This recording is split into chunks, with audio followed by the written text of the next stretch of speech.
안녕하세요, 여러분. 공무용 행정학 진행하는 여러분의 영디 최영희입니다. 자, 여러분, 일요일 아침입니다. 일요일 아침도 열심히 공부하시는 여러분들 제가 진짜 응원하고 있습니다. 어저께 토요일 수업 진행하면서 아마 집단 차원의 정책 결정 모형에 대한 내용들을 쭉 보셨을 것 같은데요. 이 집단 차원의 정책 결정 모형들의 내용들은 일단 개인 차원의 의사결정 모형 내용이 잘 정리가 되어야 쉽게 보실 수 있거든요. 자, 한번 가보도록 할게요. 일단 1번입니다. 집단 차원의 의사결정 모형은 네, 개인 차원이 아니라 집단 차원이죠. 인재 의사결정이 개인이 아니라 조직에선 집단에서 이루어진다. 대부분의 조직에서 집단 차원의 의사결정이 이루어진다는 걸 설명을 했고요. 근데 이 집단적 의사결정에서 정말 중요하게 우리가 고려해야 되는 게 바로 이번 국가적 기출에서 나왔던 내용이죠. 바로 집단사고의 딜레마입니다.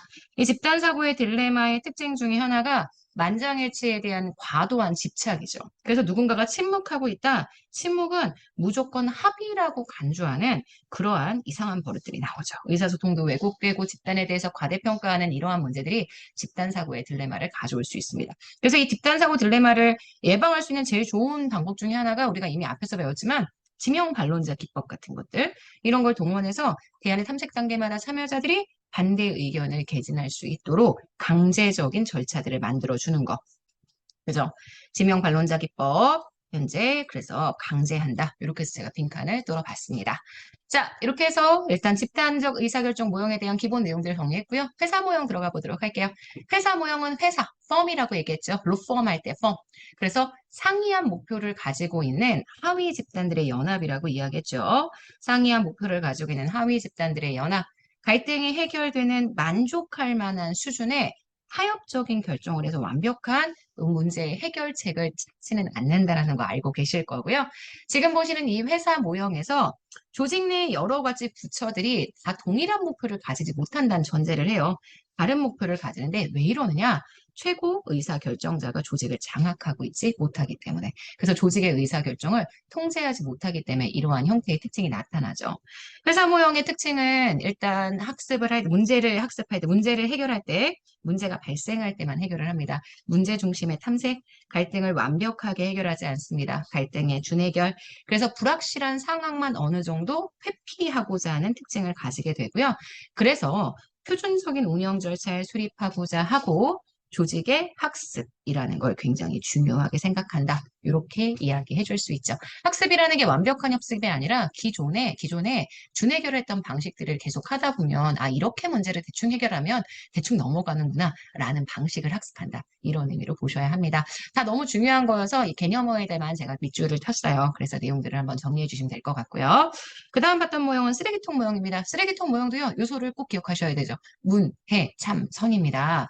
지금 보시는 의사결정에 필요한 요소들이 결합되지 못하고 비합리적인 상황에서 독립적으로 움직입니다. 자, 그러다가 독립적으로 움직이다가 쓰레기통에서 어떠한 계기로 우연히 만났습니다.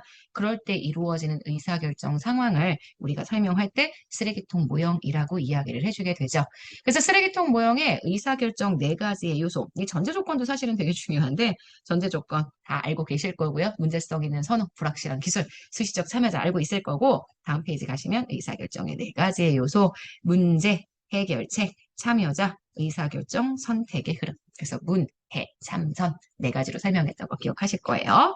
자, 그래서 여기까지 해서 우리가 쓰레기통 모형에 대한 얘기를 했고요. 의사결정 방식도 너무 중요합니다. 다 보셔야 돼요.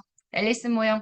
앨리슨 모형은 항상 등장 배경이 가장 많이 나오죠. 1960년대 초에 발생했던 바로 쿠바 미사일 사건 또는 쿠바 미사일 위기 사건이라고 얘기합니다.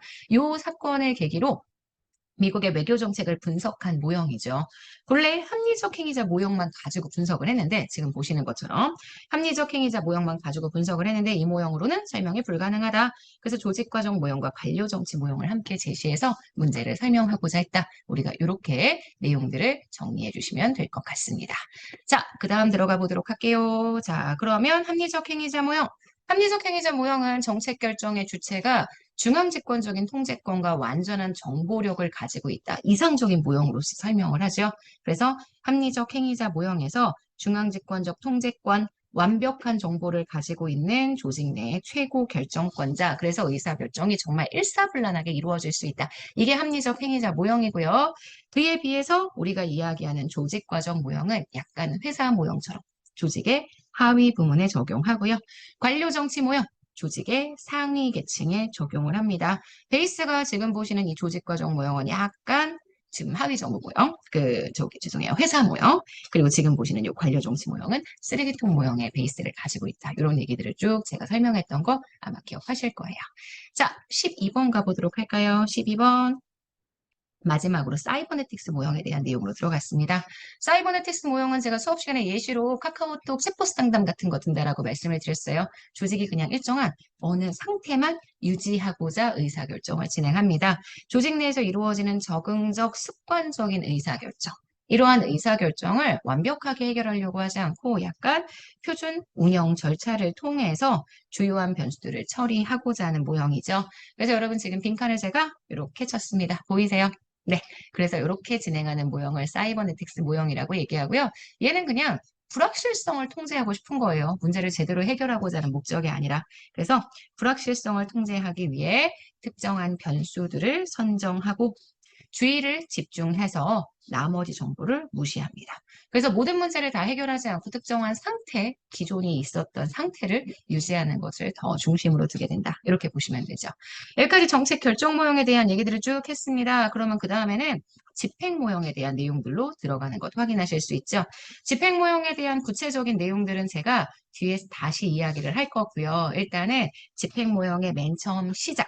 아시겠지만 집행은 본래 정책학 연구에서 가장 마지막에 이루어졌습니다. 왜? 연구할 목적을, 의미를 별로 찾지 못했으니까. 그래서 지금 보시는 이 정책 집행론, 보시는 것처럼 이 정책 집행론 연구가 처음 시작이 된 건 바로 미국의 존슨 행정부 그레이트 소사이어티, 위대한 미국 사회 건설 정책 세부 사업들이 자꾸 실패를 하게 돼요. 제가 수업 시간에 여기 있는 내용들 중심으로 설명했던 거 알고 계시죠? 이게 우리가 얘기하는 정책 집행 연구를 진행하게 됐었던 이유가 된다. 요 점을 네, 되게 라이브하죠? 네, 요 점을 잘 기억해 주시면 될 것 같습니다. 그래서 지금 정책 집행의 뭐 단계, 영향 요인들 쭉 설명하면서 정책 집행에 영향을 주는 여러 가지 요인들을 쭉 설명을 해요.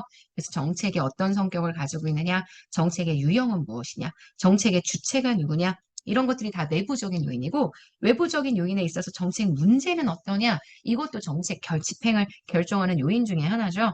그래서 보통 정책 문제가 좀 단순하고 안정적이고 당연히 단순하고 안정적이고 확실하다.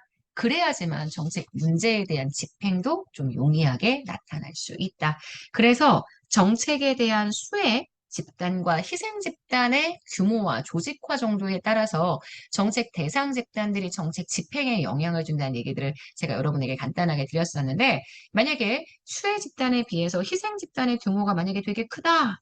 이런 상황이라면 희생하는 집단의 규모가 크니까 그리고 이들이 만약에 조직화되어 있다면 집행에 좀 불리한 형태가 나타나게 된다. 이렇게 정리를 했죠. 그래서 집행은 좀 불리해진다. 뭐 이런 얘기들이 들어가 있는 것을 확인하실 수 있습니다. 자, 그 다음 뒤에 보시면 정책의 수능과 정책의 불응. 이번에 새로 기본서에 제가 참고해서 넣었었던 내용들인데요. 정책의 수능은 정책 잘 집행하는 것. 정책에 불응하는 건 정책에 반대하는 것. 수능이 왜 발생하느냐, 불응이 왜 발생하느냐의 요인들이 간단하게 나와 있고요. 그 정책의 수능을 확보하기 위한 수단, 도덕적 설득, 유인과 보상, 처벌과 강압이 있는데 정책에 수능하는 경우에 돈이 들어가서 그것 때문에 비용이 많이 들어갈 수 있는 방법은 바로 유인과 보상에 관련된 방법입니다. 자, 그래서 여러분 지금 보시는 여기까지 17번 문제까지 정리를 해봤습니다. 자, 18번부터는 진짜 본격적인 정책 집행의 방향들, 연구들로 들어가게 됩니다. 그래서 여러분들이 오늘 네, 일요일이라서 힘들겠지만 열심히 정책 집행에 대한 복습을 하시고 내일 아침에 집행의 여러 가지 이론들을 보시면 활기차게 월요일에 시작할 수 있지 않을까라는 생각이 듭니다. 자, 여러분 여기까지 해서 우리 오늘 일요일 영상 마무리하도록 하고요. 네, 오늘 하루도 여러분 겁니다. 열심히 공부해서 잘 한번 지내보도록 합시다. 우리 내일 아침에 또 만날게요. 여러분, 안녕.